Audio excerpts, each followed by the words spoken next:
Has your child's unique hobby ever saved someone's life? When you're a parent of an autistic child, you learn to embrace their obsessions. For my 10-year-old son, it was nunchucks, not video games, dinosaurs, or trains. Nunchucks. He practiced 4 hours every day in our garage, the same moves over and over until his hands calloused. Other dads were teaching their kids baseball. I was watching my kid spin deadly weapons around like a mini Bruce Lee. Honestly, I thought it was incredible. His teachers kept suggesting we redirect his energy into something more appropriate, but I always defended him. If it made him happy, then it was good for me. I just never thought his obsession would save multiple lives. My son had a girlfriend at school. I say girlfriend in quotes because they're 10, so it's not a real relationship. But they were both autistic and understood each other in a way other kids didn't. They'd hold hands at recess, share their snacks, sit together at lunch. It was innocent and sweet, and my wife and I thought it was harmless. But then this 13-year-old kid from the older class started hitting on her. My son told me the kid kept following her around,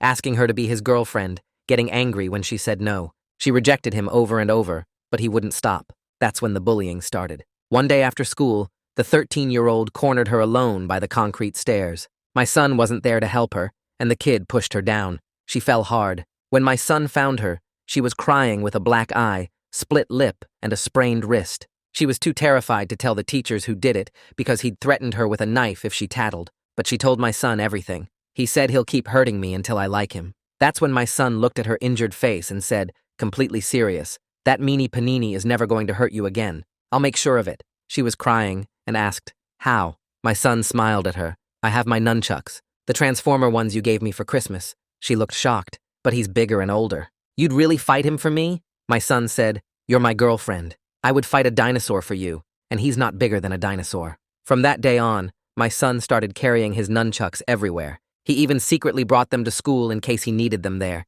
At home, he upped his training, now doing 6 hours per day instead of 4, watching every nunchuck video on the internet. He got so good he could use the nunchucks to pass you a glass of water from across the table without spilling it. During this time, my son's girlfriend's parents reported the bullying to the school with photos of her injuries. In response, the principal gave the bully a 1-day suspension. 1 day. That's how we found out the system doesn't do much when the bully's parents donate to the school. After the suspension, the bully came back angrier. His threats started. He'd text my son saying, "I know where you live," with a photo of our house. He brought a BB gun into school and threatened the girlfriend with it. He left notes in her backpack ranging from deranged love letters to intimate descriptions about how he'd take her by force if he had to. Then Friday happened. My son and his girlfriend were over at our house, and my wife and I wanted to run to the corner store to surprise them with snacks. We left them playing video games and told them we'd be back in 15 minutes. We didn't even think anything would happen, but the second we walked away, our bathroom window shattered.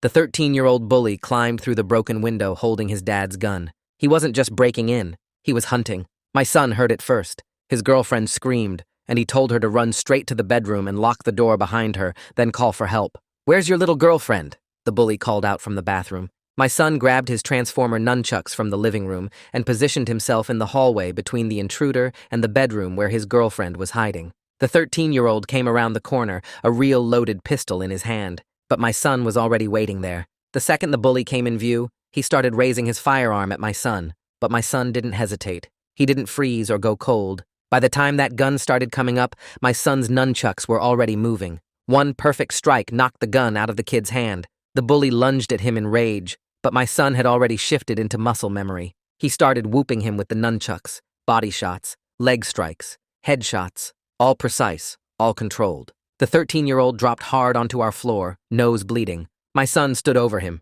the bedroom door unlocked. His girlfriend came out and saw him, her bruise still visible on her face from when the bully had hurt her. She ran to him. "You kept your promise." That's when my son finally broke from his focused state. He started shaking as the adrenaline hit him. He looked down and saw the bully was reaching for the gun. That's the exact moment my wife and I burst through our door, accompanied by the bully's parents, who'd gone out looking for their child. The gun was still on the floor between us. I moved faster than I thought possible and grabbed it before anyone else could reach it, my hands shaking as I secured the weapon and stepped back. My wife already had her phone out calling 911, her voice steady despite the chaos as she reported a home invasion and an injured intruder. The bully's parents stood frozen in our doorway, staring at their son bleeding on our hallway floor, his nose clearly broken and his face swelling from where my son's nunchucks had connected. My son still held the transformer nunchucks in his hands, standing over the bully like a guard, but his whole body was trembling now that the adrenaline was wearing off. His girlfriend clung to my wife's side,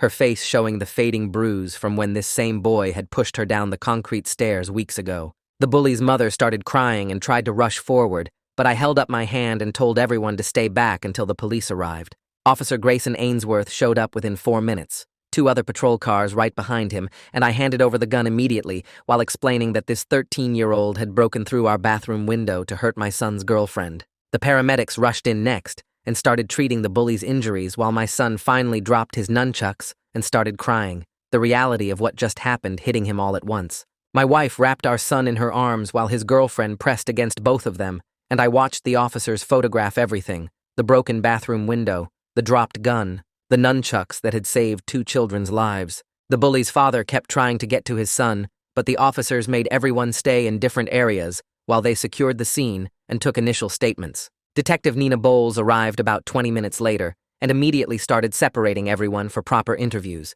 beginning with me and my wife in our kitchen, while a female officer stayed with both children in the bedroom. I explained the entire history, how the bully had been stalking my son's girlfriend for weeks, how he'd already hurt her badly enough to leave visible injuries, how the school had only given him a 1-day suspension despite photographic evidence, how his threats had escalated to texting photos of our house. The detective's face got darker as I showed her the threatening messages on my son's phone, including the picture of our home that the bully had sent days earlier with the text saying he knew where we lived. She photographed everything on her own phone and asked why we hadn't reported the threats to police before tonight, and I had to admit we'd trusted the school to handle it after the girlfriend's parents made their official report to the principal. The paramedics loaded the bully onto a stretcher and transported him to the hospital with a police escort. His injuries, including what looked like a broken nose, possible head injury, and multiple marks from the nunchuck strikes all over his body. His parents followed in their car after giving brief statements, the mother still crying,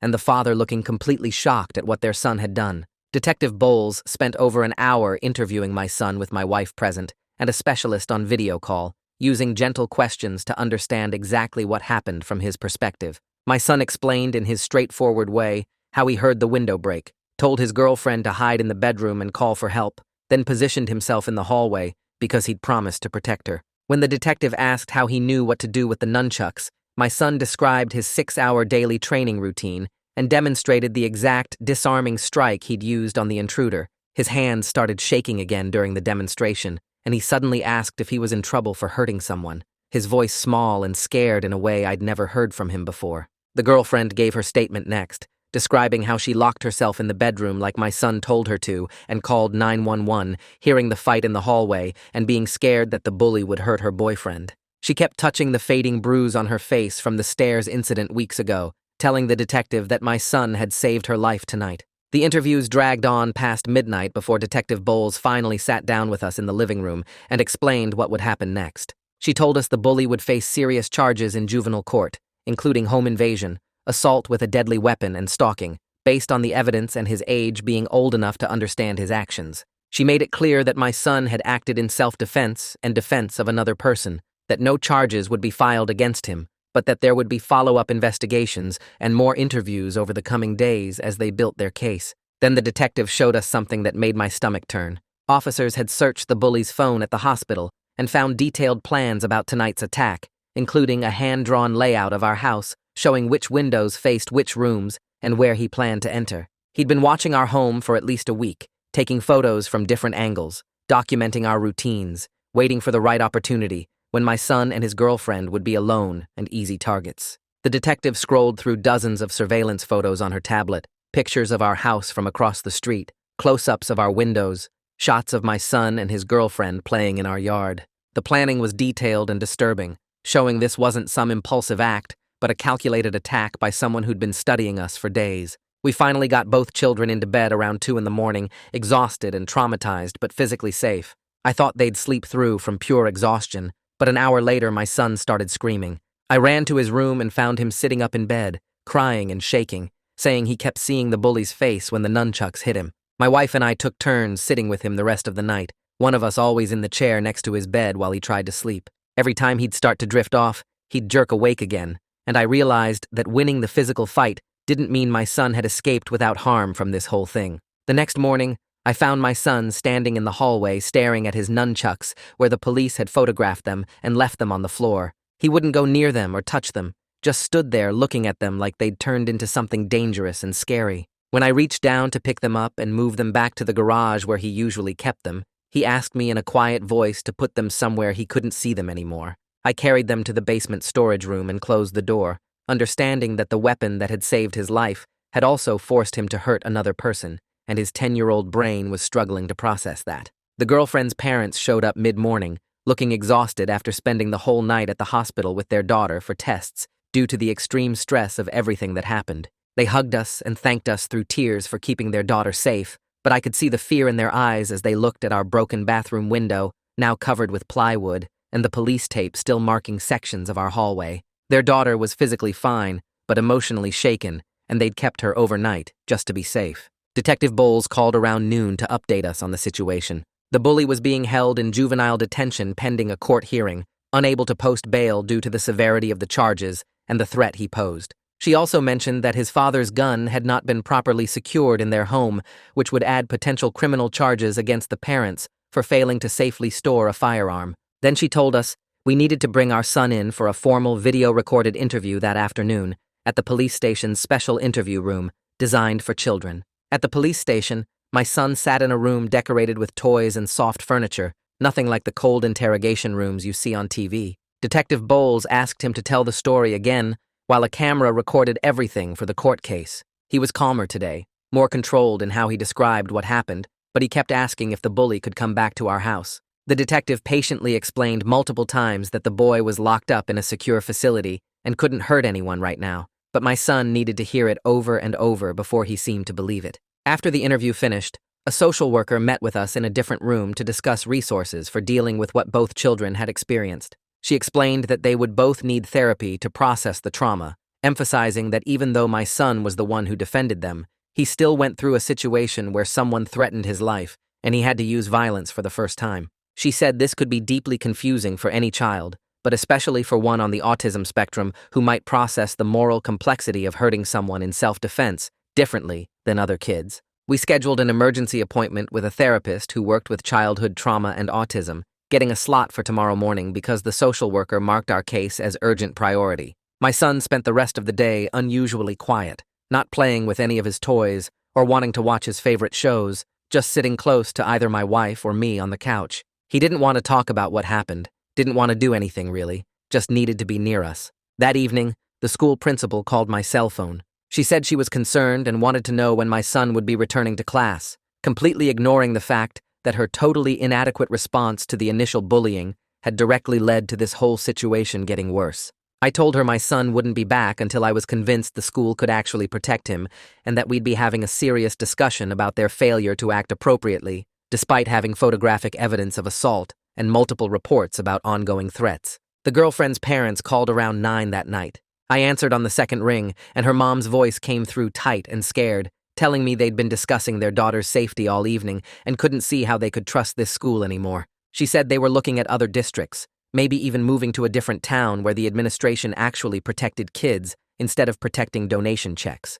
I felt my stomach drop because I knew what that would mean for my son. He was sitting on the couch nearby, supposedly watching TV, but his eyes locked onto me the second he heard me say her name. I tried to keep my voice neutral, tried to walk into another room, but he followed me, his face already showing that panicked look he gets when his routine gets disrupted. After I hung up, he grabbed my arm and asked if his girlfriend was leaving. I couldn't lie to him, so I explained that her parents were scared and thinking about other schools. He started crying immediately, not the loud crying, but the quiet kind that breaks your heart worse, tears running down his face while he rocked back and forth on his heels. He kept saying she was the only one who understood him, the only friend who didn't think he was weird, and what would he do without her at the school? My wife came in and tried to comfort him, but he pulled away and went to his room, shutting the door quietly behind him. We heard him crying in there for over an hour. The first therapy session happened the next morning at a clinic across town. The therapist's office had soft lighting and comfortable chairs, toys in one corner and art supplies on a low table.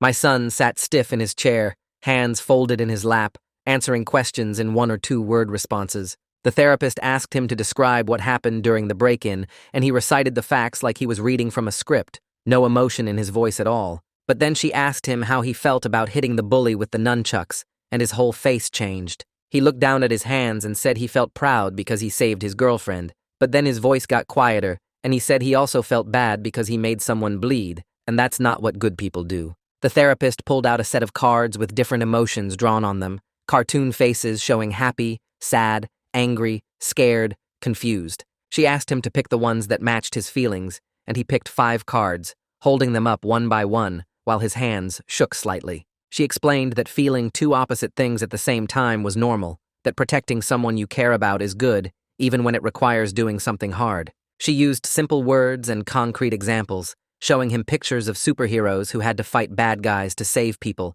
asking if those heroes were bad for fighting. My son thought about it for a long time, then said he guessed they weren't bad, but they probably felt sad about hurting people even when they had to. The therapist smiled and told him that was very wise, that understanding that complexity made him mature beyond his years. Detective Bowles called my cell phone that afternoon while we were driving home from therapy. She said the district attorney's office had reviewed all the evidence and witness statements, and they were treating this case with maximum seriousness. The bully would be charged as a juvenile, but given his age and the premeditated nature of the attack, they were pushing for placement in a juvenile detention facility instead of just probation. She explained that the kid had planned this for at least a week, had stolen his father's gun, had broken into our home with clear intent to harm or kill, and that level of calculation showed he was dangerous. The DA's office was also considering charges against the bully's parents for failing to secure their firearm properly, since that failure directly enabled their son to commit these crimes. Detective Bowles said we'd need to come in for another interview next week,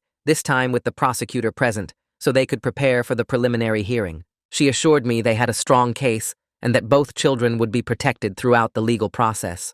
3 days after the incident, a thick envelope arrived in our mailbox. Inside was a letter on expensive letterhead from an attorney representing the bully's parents. The letter requested a meeting to discuss a resolution that would be in everyone's best interests, suggesting that continued legal action would be traumatic for all the children involved, and that perhaps we could find a way to handle this privately. I read it twice, my anger building with each sentence, because I could see exactly what they were doing. They wanted to minimize their son's consequences and their own liability, wanted to sweep this under the rug like they'd probably swept away every other problem their money could fix. I called a family attorney that same afternoon, someone a friend had recommended who specialized in cases involving children and schools. The attorney listened to my summary of events, asked to see all our documentation, then told me firmly to decline any direct contact with the bully's family or their representatives. He said the criminal case needed to proceed without interference, and that any civil matters could be addressed later once the criminal proceedings were complete.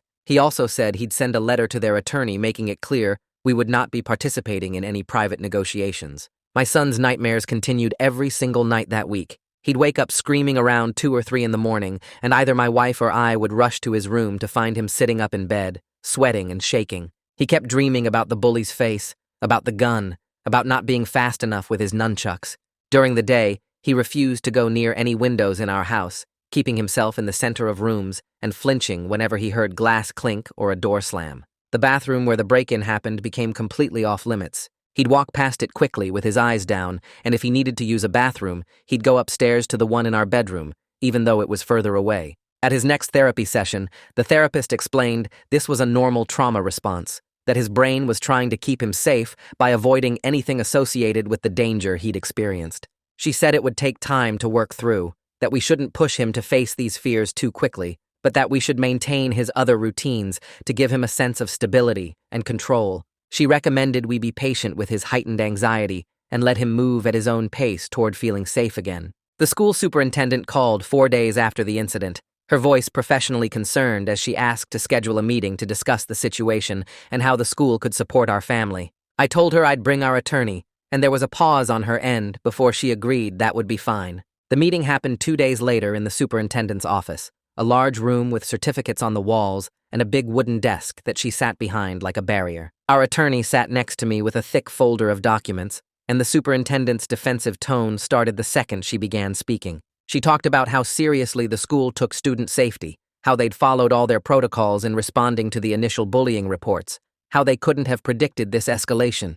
I felt my jaw clench as she spoke, and I glanced at our attorney, who gave me a small nod to let him handle it. Our attorney opened his folder and pulled out a timeline he'd prepared, laying it on the superintendent's desk.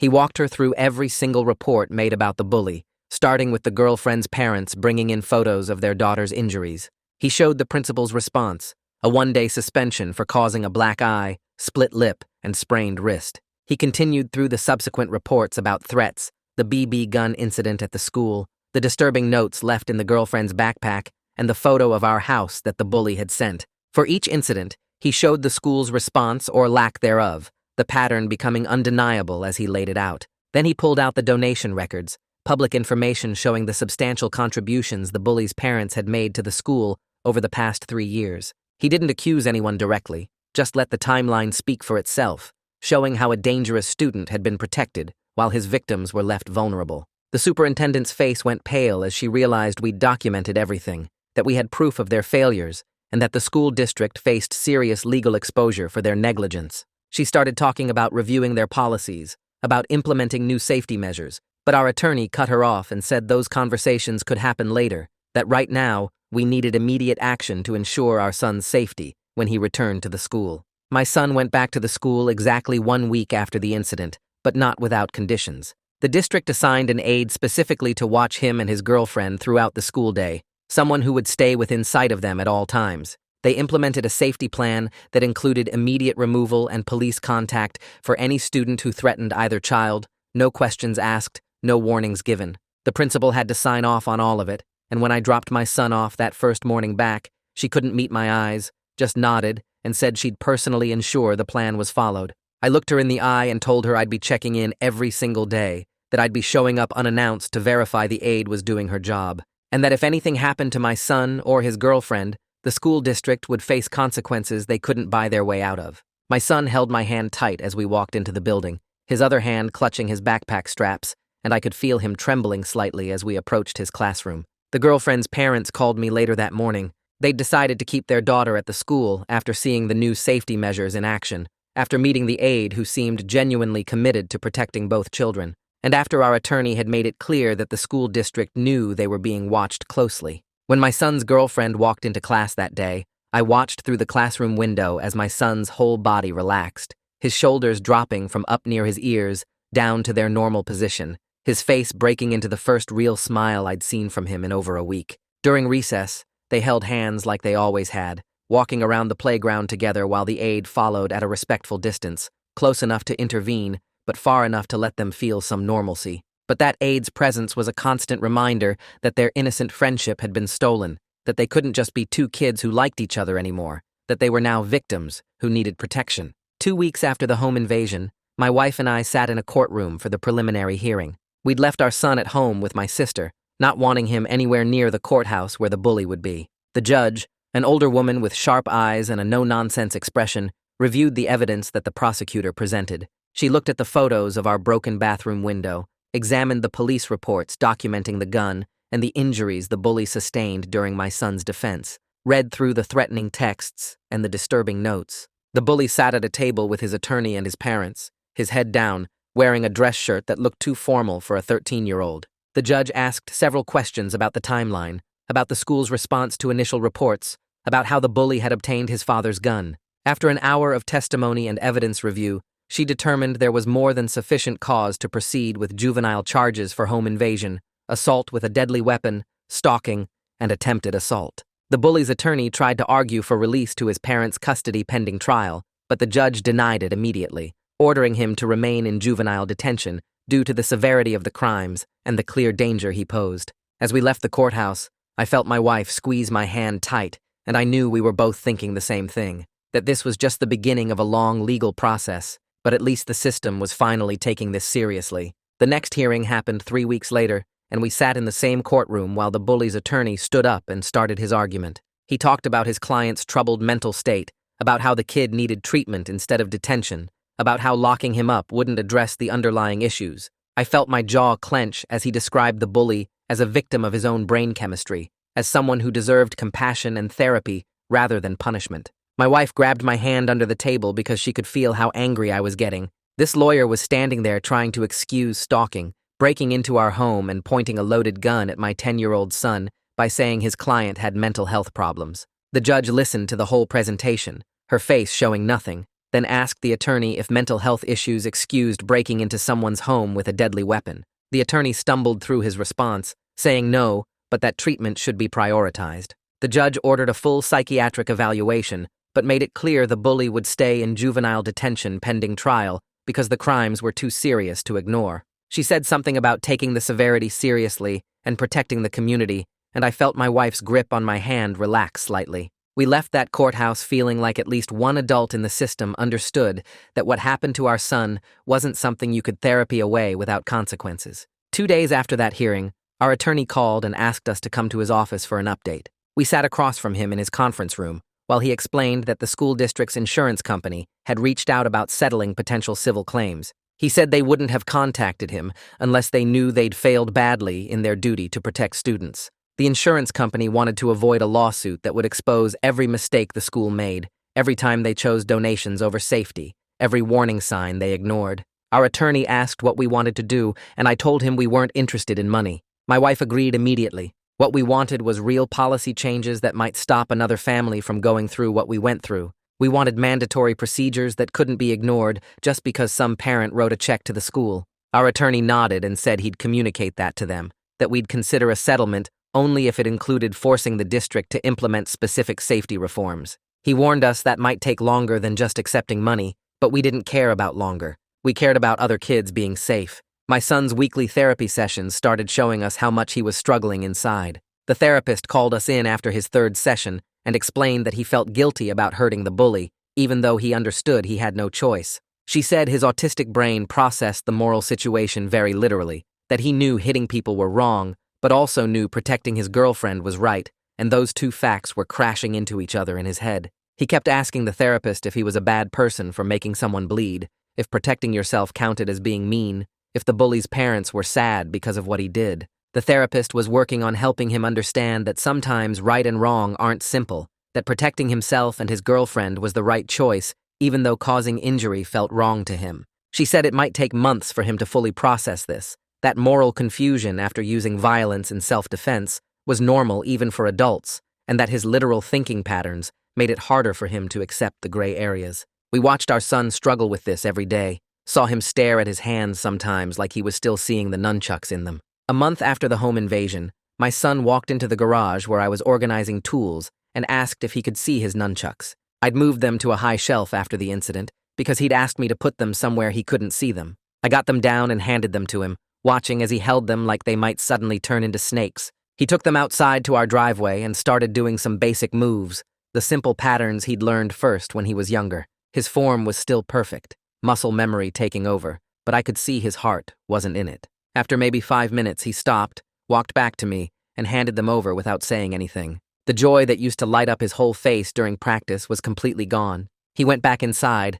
and I stood there holding the transformer nunchucks, understanding that the incident had stolen something from him that we might never get back. The girlfriend started having her own problems at the school. Her parents called us one evening to explain that their daughter was developing separation anxiety and having panic attacks when my son wasn't nearby. The school counselor had noticed her becoming distressed during classes when my son was in different rooms, and she'd had 2 full panic attacks in the cafeteria when she couldn't immediately see where he was. Her therapist explained to both our families that this was her trauma response to nearly losing her protector, that her brain had learned my son kept her safe and now couldn't handle him being out of sight. The 4 of us parents coordinated closely on how to help both children feel safe while encouraging them to gradually build independence again. We set up check-in times during the school day, worked with teachers to arrange some shared activities, and had both therapists communicate about treatment approaches. It was complicated and exhausting, but these were our kids, and they needed us to figure it out together. Detective Bowles called me 5 weeks after the home invasion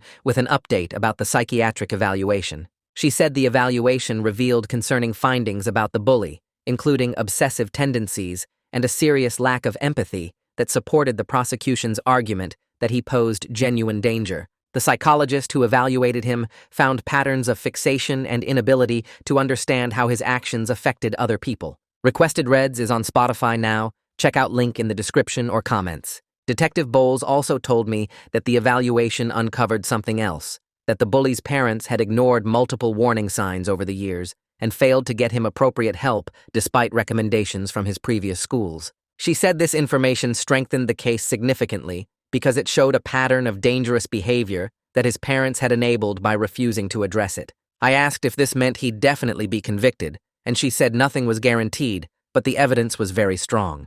6 weeks after that night, the school board held a public meeting to address safety policies. The auditorium was packed with parents who'd heard about what happened and wanted answers about how the bully had been allowed to terrorize students for so long. My wife and I sat in the front row with the girlfriend's parents. When they opened the floor for public comment, I stood up and walked to the microphone. I testified about the complete timeline of failures, starting with the girlfriend being pushed down the stairs and showing up at the school with visible injuries. I described how the principal gave the bully 1 day of suspension despite photographic evidence of assault. I explained the escalating threats, the BB gun incident at the school, the disturbing notes in her backpack.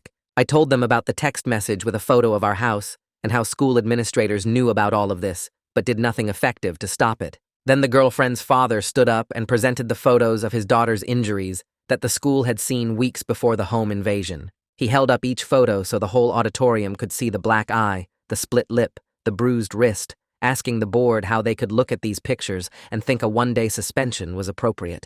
Other parents spoke too, sharing their own stories of bullying incidents that got inadequate responses, creating a picture of systematic failure to protect students. The school board members looked uncomfortable through all the testimony, shifting in their seats and avoiding eye contact with us. After 2 hours of parents speaking, they moved into their voting session. They voted to implement new policies including mandatory reporting of all physical assaults to police, regardless of family circumstances. They voted for immediate suspension pending investigation for any threats of violence. Most importantly, they voted to remove any consideration of family donations from disciplinary decisions, putting it in writing that money couldn't buy safety exceptions anymore. The policies passed with only one dissenting vote from a board member who'd received campaign contributions from the bully's father. It wasn't enough to undo the damage to our children, but it was something real that might protect future students from going through what our kids went through. The prosecutor called us the following week to tell us the trial date was set for 2 months out. He walked us through what to expect and assured us the evidence was overwhelming. He said they expected either a guilty plea once the bully's attorney saw how strong the case was, or a conviction if it went to trial. The best news was that my son wouldn't have to testify in person because of his age, and because the video-recorded interviews were admissible in juvenile court. I felt relief wash over me at that, because I didn't want my son to have to face his attacker again, didn't want him sitting in a courtroom while the bully stared at him. The prosecutor explained that the girlfriend also wouldn't need to testify in person for the same reasons. He said the physical evidence was strong enough, between the broken window, the gun, the threatening texts and notes, and the injuries on both the bully and our son. My wife asked what kind of sentence the bully might face if convicted, and the prosecutor said juvenile detention until age 18 was likely, possibly longer, depending on the judge's decision. My son slowly began reconnecting with his nunchuck practice, but everything about it was different now. He approached the practice sessions more seriously, without the exuberant play that used to define his training. He focused on control and precision, working through forms with intense concentration instead of the joy he used to show. I watched him practice in the garage one afternoon and realized he understood the true weight of the skill he possessed now. His training had transformed from something fun into something heavy with responsibility. The nunchucks weren't toys anymore in his mind. They were tools that had hurt someone, even though that someone had been trying to hurt him and his girlfriend. I mourned the loss of that innocent enthusiasm, even as I felt proud of his dedication. He was still my son who loved nunchucks, but the incident had aged him in ways a 10-year-old shouldn't have to experience. He practiced with the seriousness of someone who'd used his skills in a real fight and won, but paid a price for that victory in his own peace of mind. The girlfriend's therapy sessions showed real progress over the following weeks. Her therapist worked with her on breathing exercises for when she felt scared, and she practiced them at the school whenever she saw older boys in the hallways. She started raising her hand more in class and eating lunch without checking over her shoulder every few seconds. But some days she'd freeze up when a tall teenager walked past, her whole body going rigid until my son squeezed her hand and reminded her she was safe. Both kids learned grounding techniques where they'd name 5 things they could see, 4 things they could touch, 3 things they could hear. They'd do this together during recess when one of them started feeling anxious, sitting on the bench and going through the list until their breathing slowed down. Their bond grew deeper through all this shared healing, but it carried a weight that 10-year-olds shouldn't have to carry. They understood each other's triggers and fears in ways that made them seem older than their classmates, like they'd lived through something that aged them beyond their years. 2 months after the home invasion, the prosecutor called to tell us the bully's attorney wanted to discuss a plea deal. The lawyer was offering to have his client plead guilty to reduced charges in exchange for treatment-focused sentencing at a juvenile facility instead of regular detention. The prosecutor explained that this would guarantee the bully got mental health care while still being locked up and away from our children. He asked what we thought before responding to the offer. My wife and I talked about it that night after the kids went to bed. We agreed that making sure the bully stayed away from our son and his girlfriend mattered more than pushing for maximum punishment. If he got help for whatever was wrong in his head, maybe he wouldn't hurt someone else's kid down the road. We called the prosecutor back the next morning and told him we'd accept the plea deal as long as the bully served real time in a secure facility and couldn't come anywhere near our children ever again. The plea hearing happened 3 weeks later at the courthouse downtown. My wife and I sat in the courtroom while the bully stood before the judge in an orange jumpsuit, his parents seated behind him looking smaller than I remembered. The judge asked if he understood the charges against him and if he was pleading guilty of his own free will. The bully's voice came out barely louder than a whisper as he read from a paper his lawyer had prepared, admitting guilt to home invasion, assault with a deadly weapon, and stalking. His words sounded flat and rehearsed, like he was reading a book report instead of confessing to breaking into our house with a gun. The judge asked him several questions to make sure he understood what he was admitting to, and each time the bully gave short yes or no answers without looking up from his paper. When the judge asked if he understood that his actions could have killed 2 children, the bully nodded, but didn't say anything that suggested he actually grasped the weight of what he'd done. The judge accepted the plea deal and sentenced him to a minimum of 2 years at a secure juvenile treatment facility with mandatory psychiatric care. She also issued a permanent restraining order that would protect both my son and his girlfriend, stating clearly that the bully could never contact them or come within 500 feet of them for the rest of his life. The whole hearing lasted less than an hour, and then it was over. That evening, my son asked me if the bully had said he was sorry during the hearing. I had to tell him the truth, that the boy only read what his lawyer wrote for him and never actually apologized or showed that he understood why what he did was so wrong. My son's face fell when I explained this, and he asked why someone who hurt people wouldn't say sorry afterward. I didn't have a good answer for that, so I just told him that sometimes people who hurt us don't change or apologize the way we need them to. His therapist spent their next session helping him work through this disappointment, explaining that we can't control whether other people feel sorry or not, but we can decide to find our own peace anyway. She told him that the bully going to a place where he'd get help was a kind of accountability, even without an apology, and that my son had done everything right by protecting himself and his girlfriend. My son seemed to accept this explanation, though I could tell part of him still wished for an apology that would never come.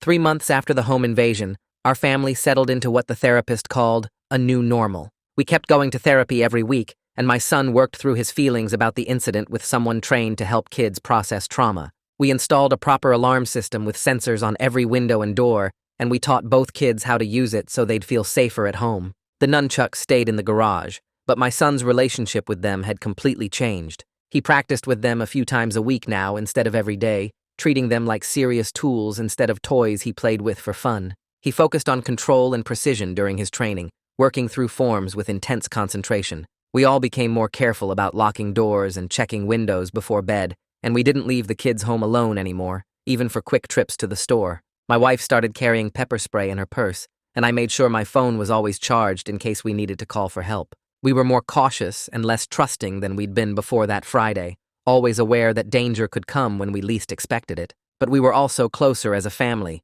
checking in with each other more often and making sure everyone felt safe and supported. The school year finally ended in early June, and both kids made it through despite everything they'd been through. Their teachers had given them extra time on assignments when they needed it, and the school counselor checked in with them regularly to make sure they were managing okay. My son's grades stayed steady, mostly B's with a few A's in subjects he really liked. His girlfriend did well too, keeping up with her classwork even on days when her anxiety made it hard to focus. On my son's birthday in late May, his girlfriend gave him a wrapped present during their lunch period at the school. He opened it to find a new set of practice nunchucks, foam ones designed for training that wouldn't hurt anyone if he accidentally hit himself during practice. She told him she picked them out herself at the martial arts store with her dad and that she still thought he was the bravest person she knew. My son hugged her right there in the cafeteria, not caring that other kids were watching, and he carried those foam nunchucks with him for the rest of the school day. Summer vacation brought relief from the constant stress of school schedules,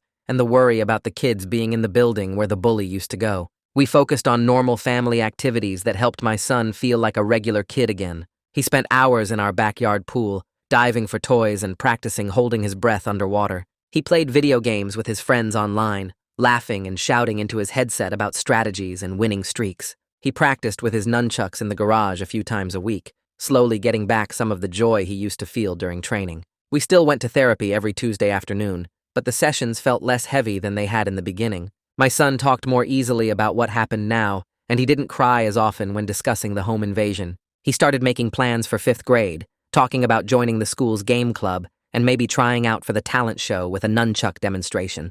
These small pieces of normal childhood were coming back bit by bit, filling in the spaces that fear and trauma had taken over. The girlfriend's family joined us for a camping trip in July at a state park 2 hours from home. We set up tents next to each other and spent the weekend hiking, swimming in the lake and cooking over the campfire. Watching my son and his girlfriend roast marshmallows together reminded me that they were still just kids trying to be kids, even after everything they'd survived. They competed to see who could make the most perfectly golden marshmallow without burning it, laughing when the treats caught fire and had to be blown out. That night, we all sat around the fire telling silly stories, and the two of them held hands while looking up at the stars scattered across the black sky. They made plans for 5th grade, talking about classes they hoped to have together and field trips they were excited about. Their resilience showed through in these moments of normal kid happiness, but my wife and I stayed alert the whole trip, scanning the campground for potential dangers and keeping the kids within sight at all times.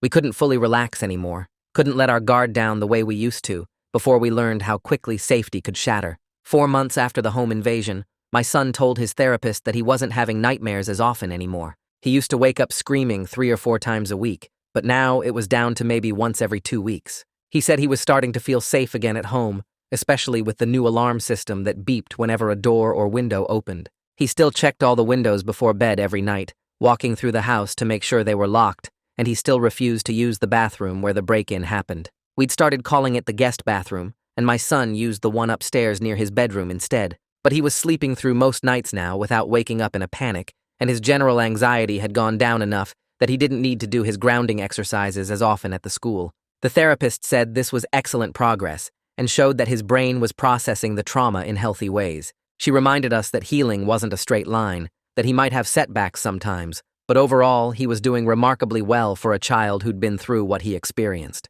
We received an official notification in the mail that the bully had been formally admitted to the juvenile treatment facility in late August. The letter explained that he'd begun intensive therapy for his behavioral and mental health issues, and that he'd be evaluated regularly to track his progress. The restraining order remained in full effect and would follow him even after his eventual release, meaning he could never legally come near our children again. If he violated the order at any point, he'd face immediate arrest and additional charges. The facility was 3 hours away in a different county, far enough that we'd never accidentally run into him or his family around town. Reading that letter brought a sense of closure, knowing he was locked up and getting help while our kids continued healing at home. My wife folded the notification and filed it away with all the other legal documents from the case, and we didn't mention it to my son because we didn't want to disrupt the progress he was making by reminding him of the bully's existence. 5 months after the home invasion, my son walked into the kitchen holding a flyer about middle school preparation classes. He wanted to sign up for the summer program that would help him get ready for 6th grade. I read through the information and saw they offered tours of the middle school building, practice with locker combinations, and meetings with teachers. My son pointed to a section about after-school clubs and tapped his finger on the martial arts club description. He said he wanted to join when he got to 6th grade next year, his voice excited in a way I hadn't heard in months. I told him that sounded perfect and filled out the registration form that same afternoon. Over the next few weeks, he attended the prep classes twice a week and came home each time talking about the middle school and what 6th grade would be like. His girlfriend signed up for the same program, and they walked through the hallways together during the building tours, holding hands and pointing out classrooms they hoped to share. One evening after class, my son told me about how his girlfriend had gotten nervous during a fire drill practice, and he'd helped her through it by reminding her to use her breathing exercises. She'd calmed down and thanked him afterward, and I could see how their relationship had grown beyond just being boyfriend and girlfriend into something deeper, where they really understood each other's needs. They knew each other's triggers now and could offer the right kind of comfort when one of them struggled with anxiety or memories of what happened. The school district's legal team reached out to our attorney in early June with a settlement offer. They wanted to resolve everything out of court and avoid a public trial that would expose their failures in detail. Our attorney reviewed their proposal and called us to discuss the terms. The district agreed to fund comprehensive safety training for all staff members across every school in the district. They would implement the new anti-bullying policies we'd pushed for at the school board meeting, making them standard procedure district-wide instead of just at our son's school. They also committed to establishing a full-time victim advocacy position, a dedicated person whose only job would be ensuring that future complaints got handled appropriately and that no student safety concerns got ignored because of money or politics. The settlement included a financial component, but our attorney explained that the real value was in forcing systemic change that might prevent another family from experiencing what we went through. My wife and I talked about it that night after the kids were asleep. We agreed that holding the district accountable mattered more than dragging them through a trial. The policies they were implementing could actually protect other children, and that felt more important than any monetary compensation. We accepted the settlement the next day. 6 months after the home invasion, a local martial arts studio invited my son to perform a Nunchuk demonstration at their open house event. The studio owner had heard about what happened from other parents in the community and wanted to give my son a chance to showcase his skills in a positive setting. My son practiced for 2 weeks leading up to the event, working on a routine that displayed his precision and control. The day of the open house, about 50 people gathered in the studio to watch various demonstrations. When my son's turn came, he stepped onto the mat wearing his regular clothes and holding his transformer nunchucks. He moved through his routine with perfect form, each strike and spin executed with the kind of control that only comes from thousands of hours of practice. The nunchucks whistled through the air as he performed complex patterns, his movements smooth and confident. When he finished, the crowd clapped loudly, and several parents approached me afterward. A woman asked if my son gave lessons because her 12-year-old wanted to learn. A father wanted to know what age kids could start training. Another parent asked about the best type of nunchucks for beginners. I found myself explaining to each of them that discipline and control matter more than flashy moves. I told them the real skill isn't in how fast you can spin the nunchucks or how many tricks you can do. The real skill is knowing when not to use what you've learned, understanding that the ability to defend yourself works best when you never have to prove it. The girlfriend's parents hosted a celebration dinner at their house 2 weeks later, marking 6 months of healing and growth for both children. They invited our whole family over on a Saturday evening and we brought dessert. The girlfriend's mom had cooked a big meal with all the kids' favorite foods, and we sat around their dining room table sharing stories and laughing. The girlfriend's dad made a toast, thanking us for everything our son had done to protect their daughter, his voice getting emotional as he talked about how different things could have ended that day. My wife squeezed my hand under the table, and I saw tears in her eyes, even though she was smiling. After dinner, the kids asked to play board games in the living room, and we let them while the adults cleaned up the kitchen. I watched them through the doorway as they set up the game, their movements easy and relaxed. The girlfriend laughed at something my son said, and he grinned back at her. They argued playfully about the rules and took turns rolling the dice. There was a lightness to them that had been missing for months, a return to normal kid behavior that didn't carry the weight of trauma in every interaction. The home invasion and everything that led up to it had become part of their story, but it wasn't the whole story anymore. They were just 2 kids who liked each other, playing games and being silly on a Saturday night. My son's therapist called me the following week to discuss his progress. She said he'd made significant improvements in how he processed the trauma and managed his anxiety. His nightmares had decreased to maybe once or twice a month, instead of multiple times per week. He was using his coping strategies effectively when he felt triggered. He could talk about what happened without shutting down or getting overwhelmed. The therapist recommended transitioning to monthly check-ins rather than weekly sessions, noting that he'd developed healthy ways to handle his emotions and had worked through the trauma in age-appropriate ways. She emphasized that we should continue therapy as long as he needed it, but the reduction in frequency felt like a milestone worth celebrating. It meant he was healing, that the work we'd all been doing to help him process everything was actually working. My wife and I took him out for ice cream that evening to mark the occasion. We didn't make a big deal about why, just told him we were proud of how hard he'd been working in therapy. He ate his chocolate ice cream and told us about a funny thing that happened at the school, his face relaxed and happy. A school board member from a neighboring district contacted me in July, asking if I'd be willing to speak at their upcoming meeting about bullying policies. She'd heard about our case through the Regional Education Network and thought our experience could help them strengthen their own procedures. I agreed immediately, seeing it as a chance to potentially protect other children from similar situations. The meeting took place on a Tuesday evening in a packed auditorium. I sat with several other parents who'd also dealt with inadequate school responses to bullying, and we each took turns sharing our stories. When my turn came, I walked to the microphone and explained everything that had happened. I described the initial assault on my son's girlfriend, the photos her parents had provided to the school, and the one-day suspension that did nothing to stop the escalation.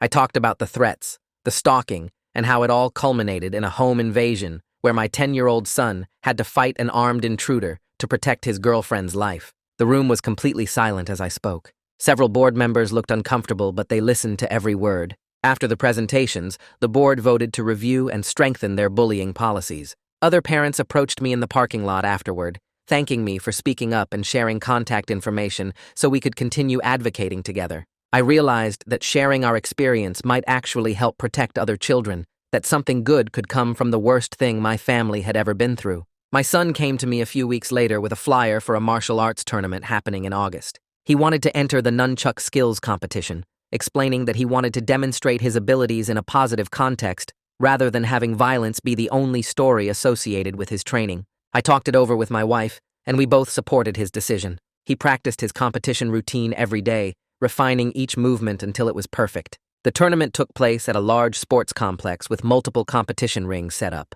We registered him in the youth division for traditional weapons forms. When his turn came, he stepped into the ring wearing a borrowed martial arts uniform. The judges sat at a table with clipboards, ready to score his performance. My son bowed to them, then began his routine. He moved through the forms with precision and control, his nunchucks flowing through complex patterns without a single mistake. Every strike landed exactly where it should. Every spin was perfectly timed. When he finished and bowed again, the judges marked their scores. He earned second place out of 15 competitors, losing first only to a 13-year-old who'd been training in a formal studio for 6 years. My son accepted his silver medal with a huge smile, genuine pride showing on his face. This was an accomplishment that had nothing to do with the home invasion, a recognition of his skill that came from competition rather than survival. 8 months after the incident, we finally scheduled the bathroom remodel. The broken window had been temporarily fixed, but we'd never updated the whole space. My son still refused to use that bathroom,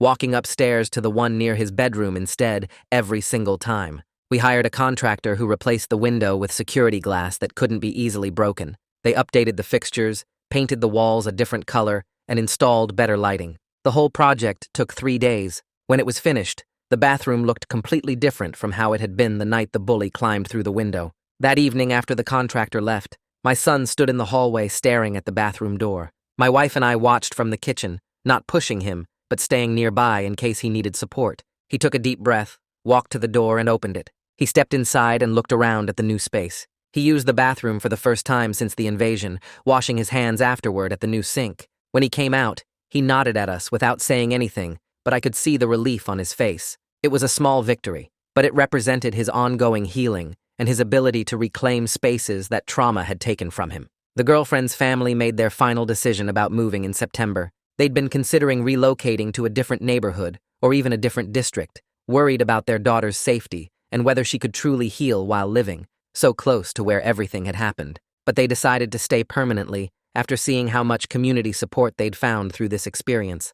Their daughter was thriving with continued therapy and the security of having her boyfriend nearby. The two kids had built something strong together, a friendship and relationship that had survived the worst and emerged even stronger. One afternoon, when both kids were at our house, I overheard them making plans for high school together, even though that was years in the future. The girlfriend said she wanted to try out for the soccer team. My son said he'd come to all her games. They talked about classes they might take together and what clubs they wanted to join. Their voices were excited and hopeful, full of normal teenage dreams that had nothing to do with trauma or violence. My son came into the living room one evening while I was watching TV. He sat down next to me on the couch and was quiet for a minute before speaking. He said he was glad he learned nunchucks because it meant he could protect someone he loves when she really needed him. But he also said he hopes he never has to use them that way again, that he doesn't want to hurt anyone else even if they deserve it. I turned off the TV and looked at him. I told him that's the mark of a true protector, having the ability to defend yourself and others, but preferring peace whenever possible.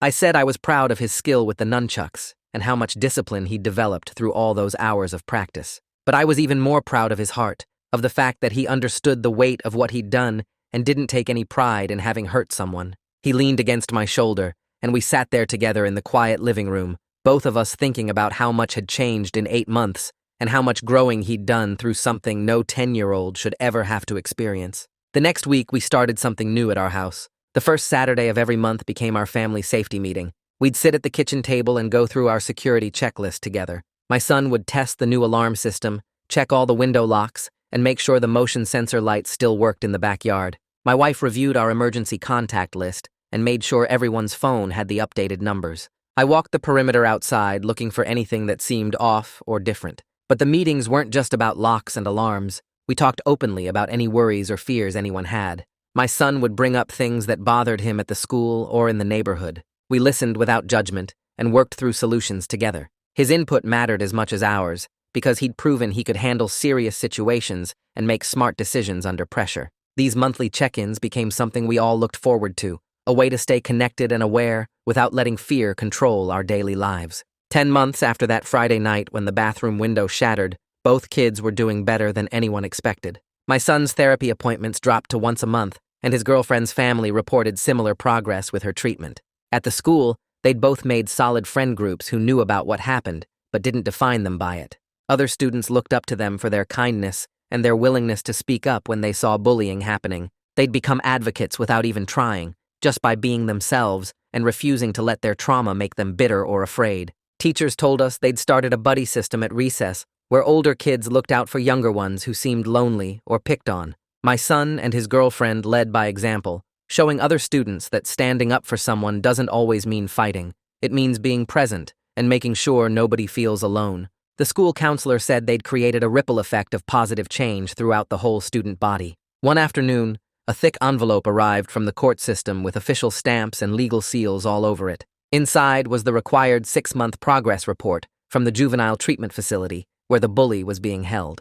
The report indicated he was attending all his therapy sessions and participating in group activities. His counselors noted some improvement in his ability to recognize how his actions affected other people, though they cautioned that real change takes years, not months. The restraining order remained active and would follow him even after his release. We had zero interest in any contact with him or his family, but knowing he was getting professional help provided a small measure of closure. That chapter of our lives was sealed shut, and we could focus completely on moving forward without looking back over our shoulders. A year after that terrifying night when our son stood in the hallway with his transformer nunchucks facing down an armed intruder, life looked different in every way. My son still practiced in the garage, but with a new understanding of what his skills really meant. He moved through his forms with precision and control, no longer treating the nunchucks like toys, but respecting them as tools that carried serious responsibility. His girlfriend came over most weekends and sometimes sat on the workbench watching him practice.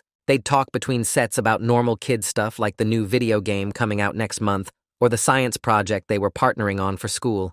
Their relationship had survived something that would have broken most adults, and it came out stronger and more real than before. They understood each other in ways that went deeper than words, a bond forged through shared trauma and mutual protection. We'd all changed from what happened that Friday. My wife and I were more cautious and aware, checking locks twice and paying attention to our surroundings in ways we never did before. But we'd also discovered strength we didn't know our family possessed. The 4 of us had faced the worst and came through it together, building a bond that felt unbreakable. My son had learned he could protect the people he loved when it mattered most, and that knowledge sat in him quietly, not as pride, but as simple fact. We carried our awareness and our caution forward into each new day, but we also carried our strength and our certainty that we could handle whatever came next. Well, that's another perfectly average ending. If you're still here, congratulations on your questionable taste. Go ahead and subscribe. We've both committed now.